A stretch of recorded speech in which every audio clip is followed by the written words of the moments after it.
Baik, Assalamualaikum warahmatullahi wabarakatuh. Selamat pagi, mahasiswa sekalian. Perkenalkan saya Bayu Prasojo.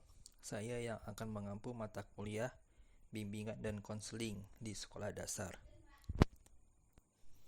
Nah, pada hari ini saya berhalangan hadir karena ada tugas dari Prodi untuk mewakili Prodi ke Dinas Pendidikan.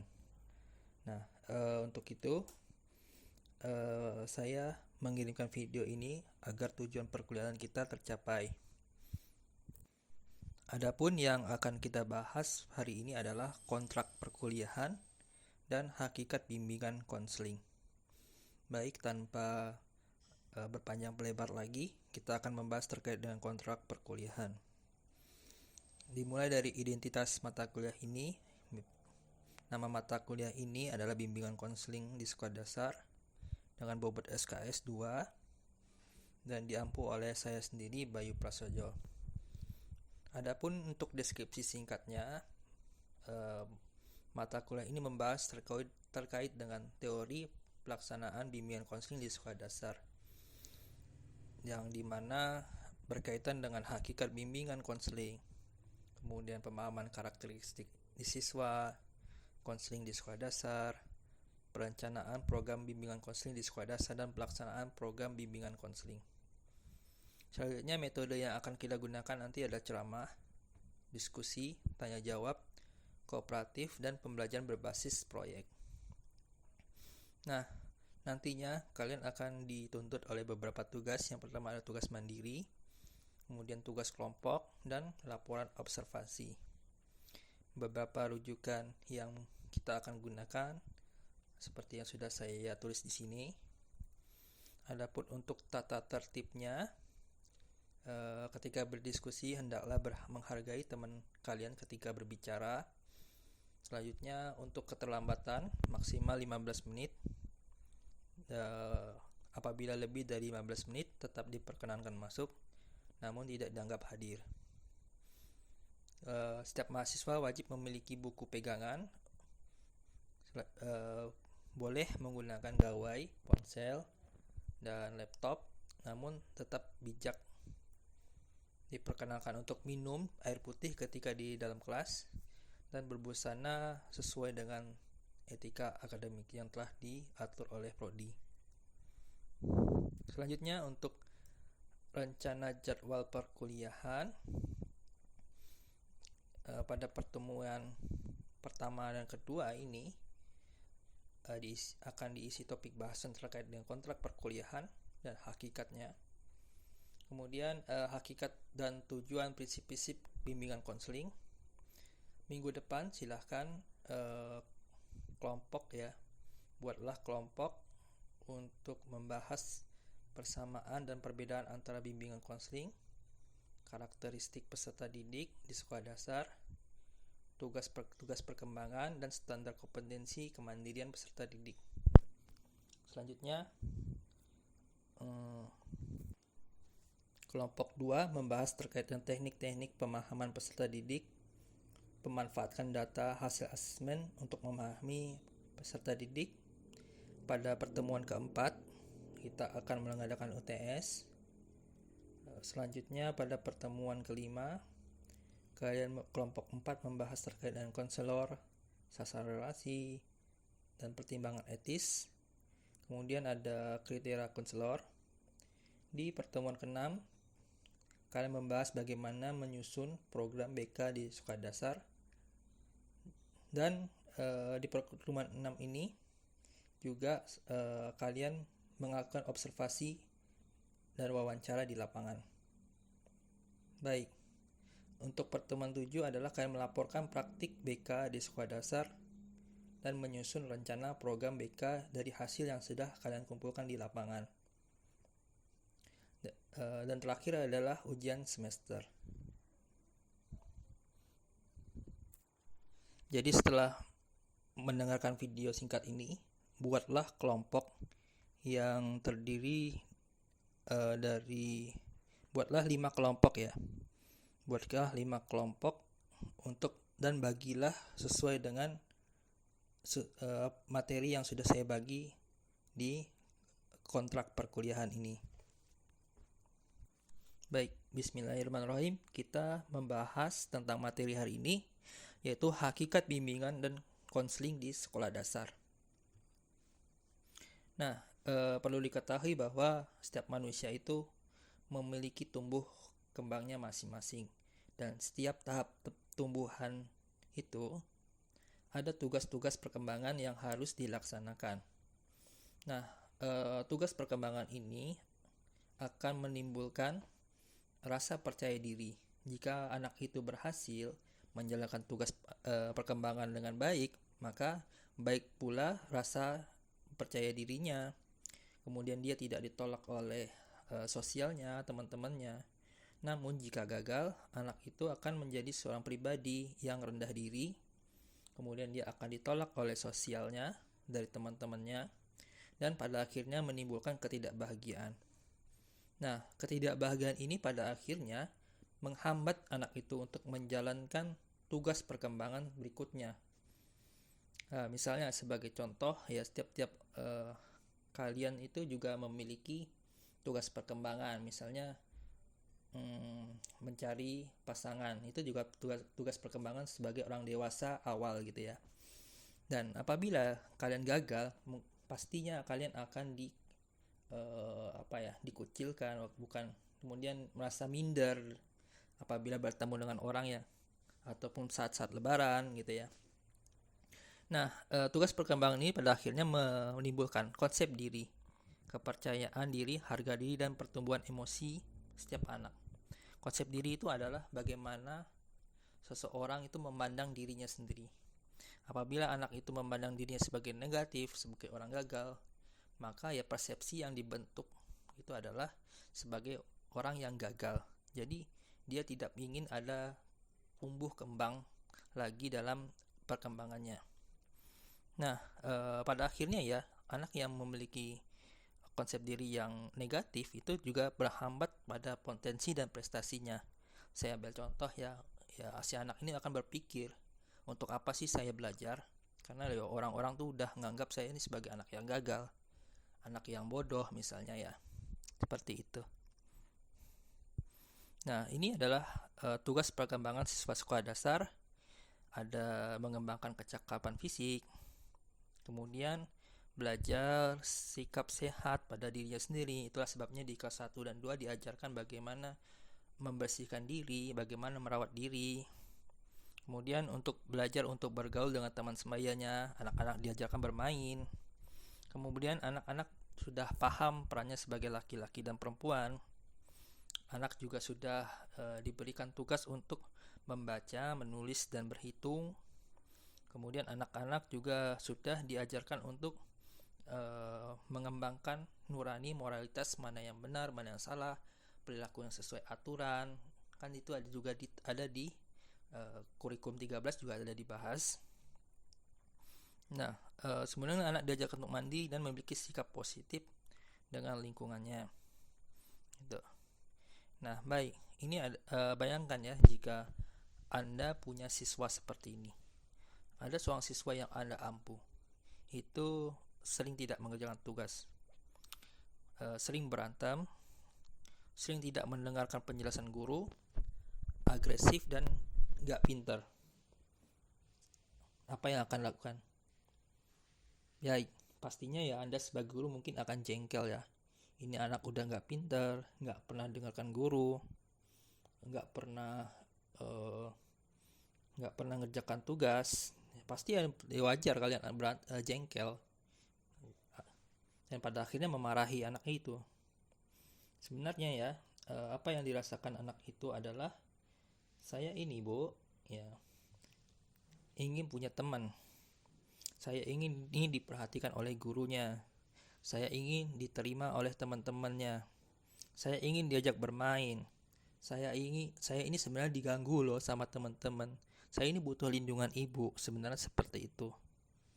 Tetapi sikap yang biasa guru adalah memarahi anak itu. Ya pada akhirnya anak itu memiliki sifat yang negatif, agresif. Jadi tukang marah-marah di kelas, suka berantem di kelas gitu ya.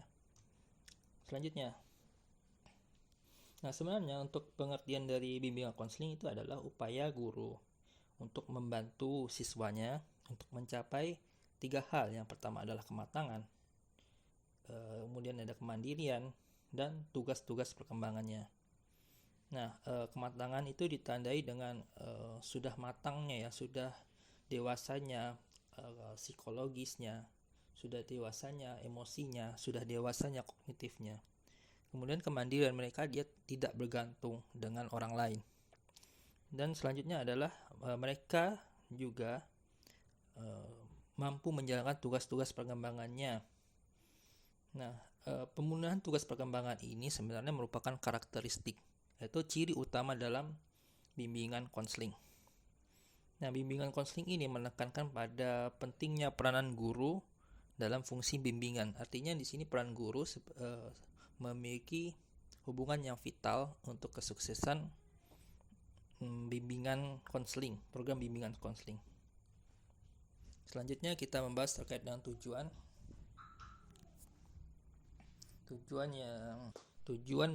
diadakannya bimbingan konseling di sekolah dasar. Yang pertama, bimbingan konseling ini untuk membantu siswa agar mereka mandiri dan berkembang secara optimal. Selanjutnya, tujuan diadakan bimbingan konseling ya mereka dapat mengembangkan seluruh potensinya seoptimal mungkin. Misalnya seorang guru mengarahkan apa bakat-bakat siswanya sehingga tumbuhlah bakat itu secara lebih baik. Selanjutnya ya yang ketiga adalah merencanakan kegiatan studi dan pengembangan karir. Biasanya ini pada anak-anak SMK ya, SMK dan SMA, bagaimana untuk memilih program IPA atau IPS yang mungkin sekarang udah nggak ada. Kita akan membahas terkait dengan manfaat diadakan bimbingan konseling. Yang pertama, membantu anak untuk menghadapi masalah emosional yang menyakitkan. Misalnya ada anak yang hasil akademiknya bagus gitu, tiba-tiba mengalami sebuah kondisi emosional yang menyakitkan. Tiba-tiba orang tua anak itu meninggal atau bercerai. Tentu hal itu tersebut akan mengganggu hasil akademiknya. Selanjutnya, untuk mencapai anak pada tingkat kesesuaian pikiran, emosi, dan perilaku.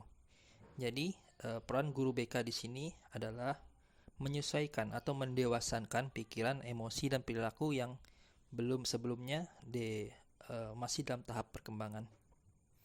Selanjutnya ya, agar anak-anak itu merasa nyaman dengan dirinya sendiri.